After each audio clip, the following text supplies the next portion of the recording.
بحسب التقليد الماروني تنسب الكنيسة المارونية إلى القديس مارون، وهناك شعب يتكنى باسم مارمارون. مارمارون طبعا هو شفيع الطائفة المارونية، ولكن لا أعتقد أن كل الموارنة يعرفون من هو مارمارون. ليس من السهل التعرف إلى حياة مارمارون، لأن ندرة الكتابات العائدة إلى فترة حياة القديس تجعل هذا الأمر صعبا جدا. ابتدت الحياة النسكية تقريبا بأوائل القرن الثالث هون بسوريا، وهو إجا ما بنعرف إمتى عم مظبوط، بس أكيد يعني انوجد بمنتصف القرن الثالث. كتاب واحد فقط يحمل بين أوراقه المعلومات الأهم حول الحركة الرهبانية في سوريا، لأن الشخصيات الموصوفة فيه عاشوا وعملوا كلهم في سوريا الشمالية، حيث تنسك مارون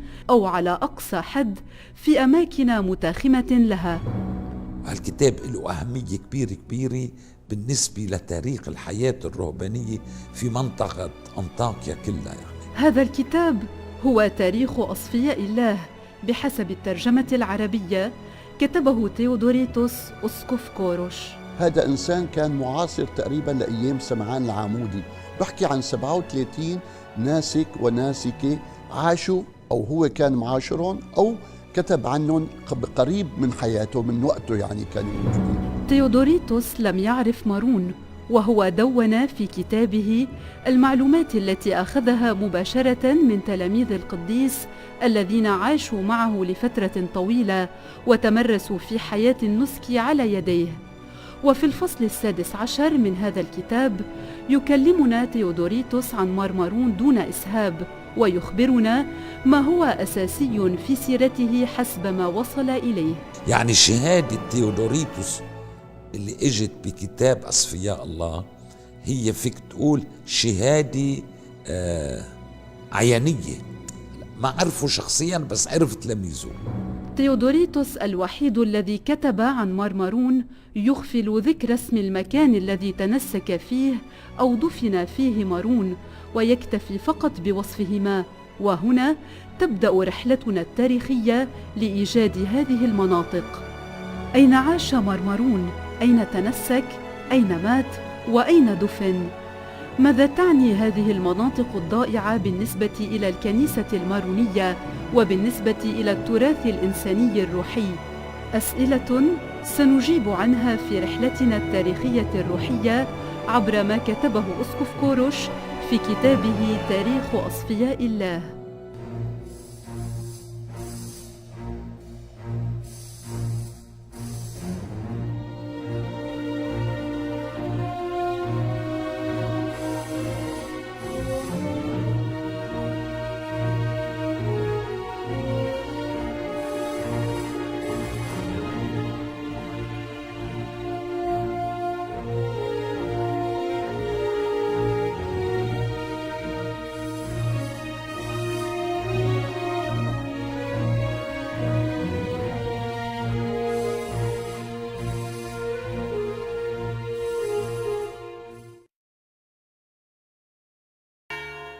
ورد في المجمع البطريركي الماروني: ولا يسعنا إلا أن نذكر بأن اسم الموارنة يرجع إلى اسم القديس مارون المتوفي حوالي سنة 410، وإلى الدير الذي بني على اسمه بعيد مجمع خلقدونيا سنة 451 في منطقة أفاميا الكائنة في سوريا الثانية. كان مارون ناسكاً من نساك الشمال السوري، عاش في النصف الثاني من القرن الرابع وبداية الخامس في حقبة الحضارة الهلينية التي امتزجت فيها عناصر الحضارتين اليونانية والسريانية في هذه المنطقة، فكان مارون سريانياً هلينياً. قال عنه تيودوريتوس: لم يكتفي مارون بممارسة التقشفات المألوفة، بل كان يضيف إلى ذلك ما ابتكرته حكمته ابتغاء لكمال الحكمة، فقصد جبلاً وكرس لله الهيكل الوثني المخصص منذ القديم لعبادة الظلال، صارفاً أيامه ولياليه تحت قبة السماء. مارون إذن، وكما استنتج الباحثون، قد اختط لنفسه طريقا جديدا صارفا أيامه ولياليه تحت قبة السماء، وفتح للراغبين في التقشف باب النسك في العراء، مفترشا الأرض، ملتحفا السماء، يقاسي برد الشتاء وحر الصيف. فكان الرائد لطريقة النسك في العراء التي سوف يأخذ بها ويزيد عليها فيما بعد القديس سمعان العمودي. ويذكر تيودوريتوس: وكان السيد المطلق يقيس نعمه على قدر استحقاقاتها، فأغدق عليه سبحانه بسخاء موهبة الشفاء، حتى ذاع صيته في كل مكان، واستجلب إليه الجموع من كل ناحية، وأعماله تشهد على صحة شهرته. لم يكن ليشفي الأجساد السقيمة فحسب، بل كان يهتم بالأنفس، فيأتي لها بالعلاج المناسب. وفي ممارسته لهذا الفن من الحراثة كان ينمي كثيرا من أشكال الفلسفة، فهو الذي زرع لله بستانا مزهرا في منطقة كوروش. لمارون أعطي أن يغرس لله بستانا مزهرا، وهذا البستان المزهر الذي ذكره تيودوريتوس نما وكبر، وأصبح فيما بعد جماعة كنسية قائمة بذاتها، هي الكنيسة المارونية. وهذا أيضا ما يقوله آباء المجمع البطريركي الماروني، إذ يسمون مارون أبا الكنيسة المارونية.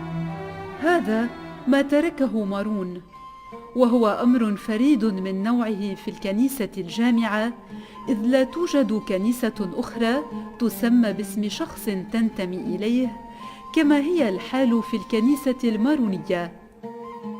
لكن أين بدأ كل هذا؟ يعتبر القرن الرابع العصر الذهبي للمؤسسات الرهبانية في الشرق، حيث اشتهر رجال ونساء في سوريا ومصر بحياتهم النسكية التأملية. هؤلاء الأفراد والجماعات كانت تعيش في مناطق تسمى الآن المدن الميتة أو المدن المنسية. المدن المنسية هي منطقة موجودة بشمال غرب سوريا، في منطقة اسمها الكتلة الكلسية من الجبال، وهي ممتدة بحوالي 5500 كيلومتر مربع. بني في هالمنطقة أكثر من 2000 كنيسة، ودرة هذه الكنائس كانت كنيسة القديس سمعان العمودي. 2000 كنيسة. كان لدينا في القرن السادس ميلادي كنائس أكثر مما هو هناك في الدولة الرومانية بكاملها. أنت لا تعرف كم هي أهمية هذه المنطقة بالنسبة للآثار، من أغنى مناطق العالم. هاي الجبال الكلسية يعني على مدى 150-160 كيلومتر من الشمال للجنوب، كلها مدن هائلة. الأحجار الباقية بتدل على أهمية المنطقة. هذه الأماكن توحي لنا الكثير عن الإطار الجغرافي والإنساني والروحي الذي عاش فيه مارون. ولكن أين؟ هل نستطيع أن نعرف مكان تنسك مارون في هذه المنطقة الكبيرة والواسعة؟ نعم نستطيع، لأن تيودوريتوس قد وصفه لنا. وقد اختار لنفسه أن يعيش في الهواء الطلق، فتسلق قمة كان الوثنيون يكرمونها. وبعد أن أوقف لله هذا المكان المكرس للشياطين الذين كانوا يملكونه، عاش هناك وابتنى له كوخا صغيرا قليلا ما كان يستعمله. ولكي نهتدي إلى المكان الذي تنسك فيه مارون، علينا إذن أن نبحث أولا عن قمة جبل، وأن يكون عليها هيكلا وثنيا تحول إلى كنيسة، وأن نتأكد أن هذه القمة لم تكن آهلة بالسكان، لأن مارون كان ناسكا وفي الهواء الطلق. أثبتت الدراسات الحديثة أن مارون لم يعش داخل منطقة كوروش، بل في جوارها.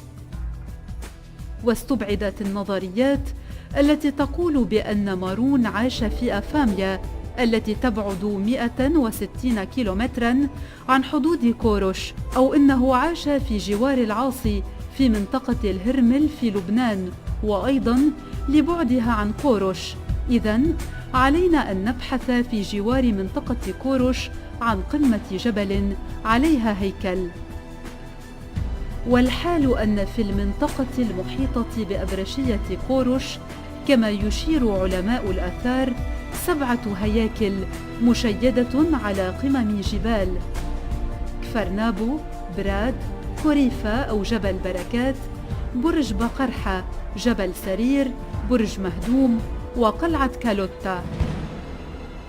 من هذه الهياكل ال7 نستبعد جبل كوريفا وبرج بقرحة لأن معابدها لم تتحول إلى كنائس، وأيضا نستبعد جبل سرير والبرج المهدوم لأن موقعهما لا يتناسب مع الأحداث التي جرت بعد موت مارون والتي سنراها لاحقا، مما يبقي لنا كفرنابو، براد، وقلعة كالوتا. منافسة شديدة وقعت بين هذه الأماكن ال3، ولكن تم استبعاد كفرنابو وبراد لأنهما لا تستوفيان الشرط الأخير، إذ إن هياكلها وإن تحولت إلى كنائس فقد كانت تقع داخل أماكن مأهولة ولا تتناسب مع الطابع النسكي لمارون، مما يبقي لنا فقط قلعة كالوتا. يقع هيكل قلعة كالوتا على قمة تل يعلو 560 متراً عن سطح البحر، ويبعد حوالي 50 كيلومتراً عن مدينة كورش و30 كيلومتراً عن مدينة حلب، وهو تابع لأبرشية أنطاكيا. والهيكل الذي يعود تاريخه إلى القرن الثاني لم يكن مكرساً لآلهة غريبة كباقي المعابد، بل للآلهة الأقدمين بحسب كتابة وجدت على حجر بالقرب من فتحة الباب الجنوبي.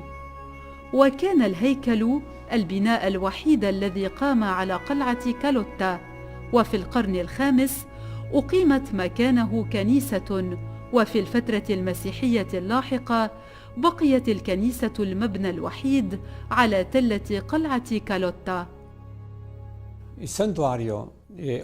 هيكل قلعة كالوتا كانوا يعبدون فيه الآلهة منذ فترة بعيدة، وعندما أتى الإغريق مع الإسكندر والسلوقيين شيدهم أيضا هيكلا، ولكنهم لم يهدموا الهيكل السوري. وفيما بعد أتى الرومان وشيدهم أيضا هيكلا أكبر من ذلك الذي أشاده اليونانيون، والأعمدة والتيجان والجدران تقريبا كلها من العصر الروماني.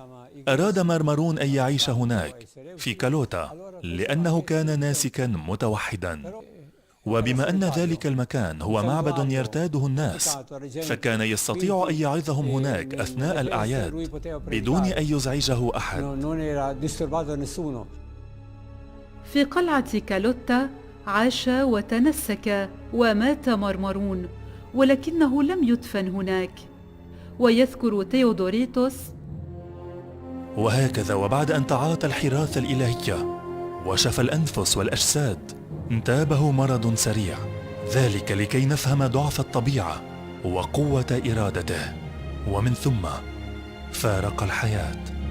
وقامت معركة عنيفة بين السكان المجاورين للاستيلاء على جثمانه، وكانت الغلبة لبلدة مكتظة بالسكان، فأقبل هؤلاء وانتزعوا هذا الكنز المرغوب فيه جدا، وشيدوا له عندهم ضريحا فخما، وهم منذ ذلك الوقت حتى يومنا ينعمون بمنافعه، فيكرمون هذا المظفر العظيم ويقيمون له أعيادا احتفالية.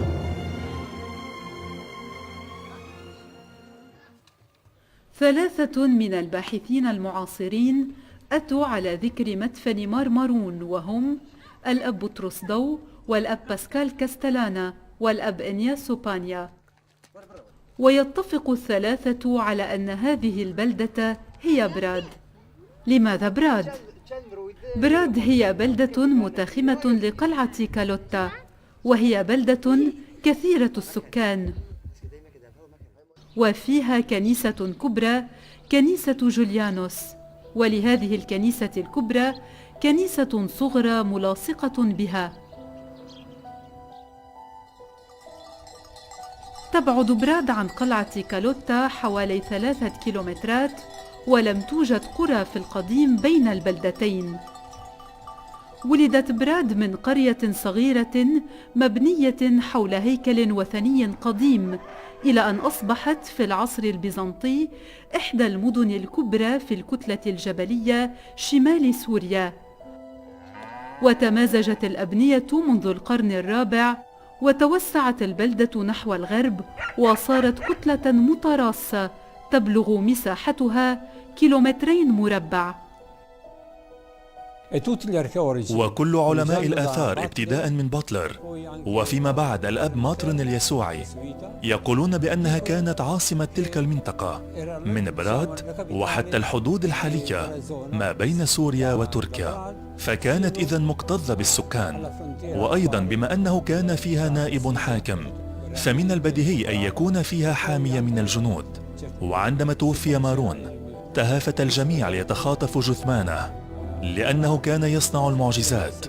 وهكذا فإن سكان براد ذهبوا هم أيضا ليخطفوا جثمان مارون وربحوا، وذلك بفضل الجنود الموجودين معهم.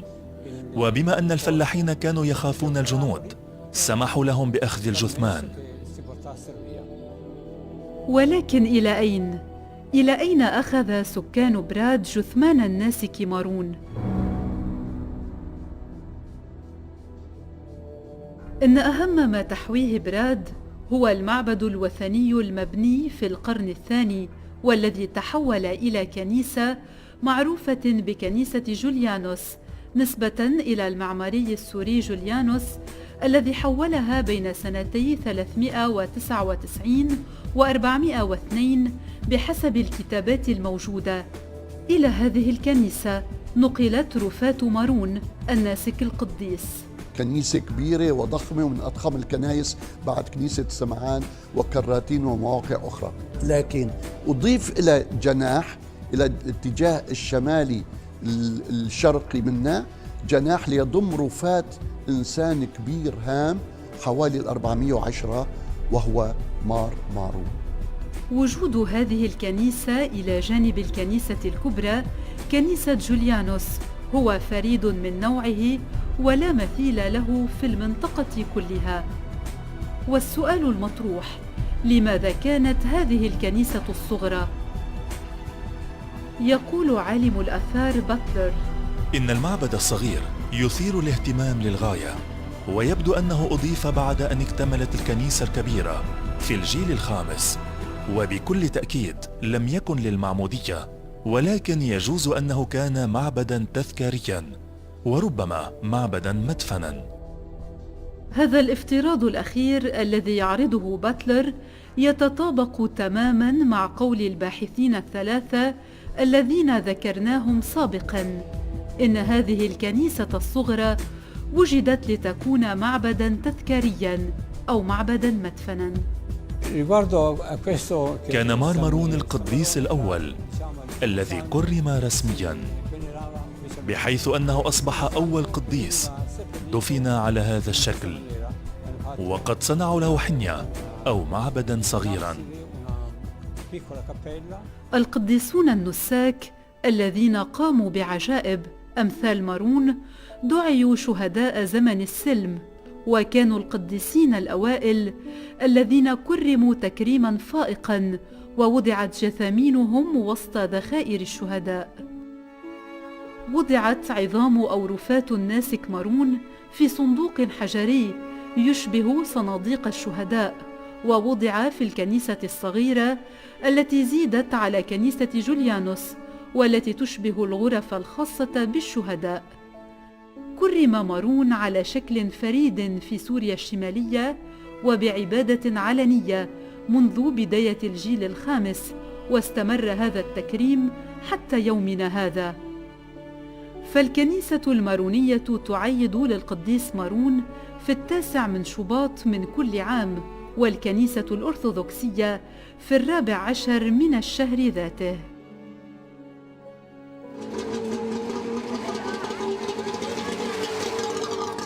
سكان منطقة المدن التي فيها مواقع مارمرون هم في أغلبيتهم الساحقة من الأكراد المعتنقين بأكثريتهم الديانة الإسلامية، وفيها أيضاً من السنة والدروز، وفي جوارها يوجد أكبر تجمع شيعي في سوريا. في المجمع البطريركي الماروني سمت الكنيسة المارونية نفسها خبيرة في العيش المشترك، ويشرح آباء المجمع أن من صلب دعوة الكنيسة المارونية أن تمارس لقاءها مع مسلمي العالم العربي في حضرة الله بمعية الكنائس الأنطاكية الشقيقة، وتعززه خدمة للإنسان، لأن الإنسان هو طريق الكنيسة. ولا بد من أجل بلوغ هذه الغاية من إقامة حوار صادق سليم. والحوار كما يذكر بطاركة الشرق الكاثوليك هو موقف روحي قبل كل شيء. وقد عاشت الكنيسة المارونية هذا الحوار على مر السنين، كما يقول آباء المجمع أيضاً. ففي هذا الشرق كان المسيحيون إزاء المسلمين منذ أن كان الإسلام، كانوا حاضرين في كتاب الإسلام وأحاديثه النبوية، وفي شطحاته الصوفية، وفي جدل حكامه وفلاسفته وعلمائه. فالحوار مع الإسلام والمسلمين هو زمن خيور روحية جديدة لإثراء إيماننا المسيحي، لأن الحوار ليس نتيجة لاستراتيجية أو لمصلحة، بل هو نشاط له حوافزه ومتطلباته وكرامته الخاصة. ترى كنيستنا في أساس دعوتها أن تلتزم تعزيز أشكال الحوار الثلاثة، ألا وهي حوار الحياة، وحوار الأعمال، وحوار الاختبار الروحي. وأهم شيء بالنسبة لنا هو التبادل، التعمق، كل واحد بإيمانه. لما أنا عم بلتقي مع أخوة مسلمين أو مع أخوة من غير ديانة، الشخص اللي جاي كمان على هالمكان بخليه ينوجد بأجواء ملائمة للحوار، للتعارف. هذه الأماكن التي تفرض نفسها على الحوار المسكوني وعلى الحوار بين الأديان تبقى علاقتها الأقوى هي مع الكنيسة المارونية. يجب أن تصبح هذه الأمكنة، يعني كورش، براد، قلعة كالوتا والمنطقة المحيطة، يجب أن يصبحوا مكان للحج، أن يحج الموارنة إلى هذه الأمكنة ليتذكروا، لأنه الذاكرة مهم كتير، أنه تضل ذاكرة مرمرون وتلاميذه والأمكنة اللي عاش فيها تضل بذاكرة الموارنة بواسطة الحج والصلاة هناك.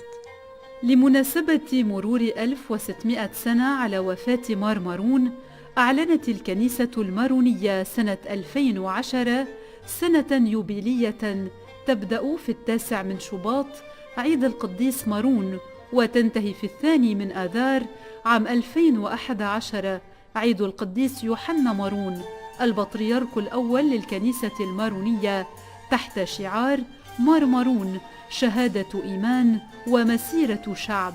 السنة اليوبيلية معناها استذكار للقديس مارون ولحياته النسكية ولمآتيه وللكنيسة المارونية على وجه الإجمال، وهذه فرصة لكي يعرف جميع أتباع مارمرون من هو مارمرون. مارمرون هو مؤسسنا إنه أعطانا الروح اللي كانت عنده وشملنا بصلاته وبنعمته من وقت قبل ما يموت وبعد ما يموت. كان له أهمية كبرى بالنسبة لكنيستنا وبالنسبة للكنيسة الجامعة. هنا كان مارمرون، هنا عاش، هنا دفن، هنا تكرم. هذه الأماكن بدأت بسنة اليوبيل تتكرس أماكن حج ليس فقط للموارنة، بل لكل إنسان يريد أن يختبر الحياة النسكية، أو لكل من يبحث عن هبات الروح وعن إيحاءات روحية ليكتشف من خلالها الله.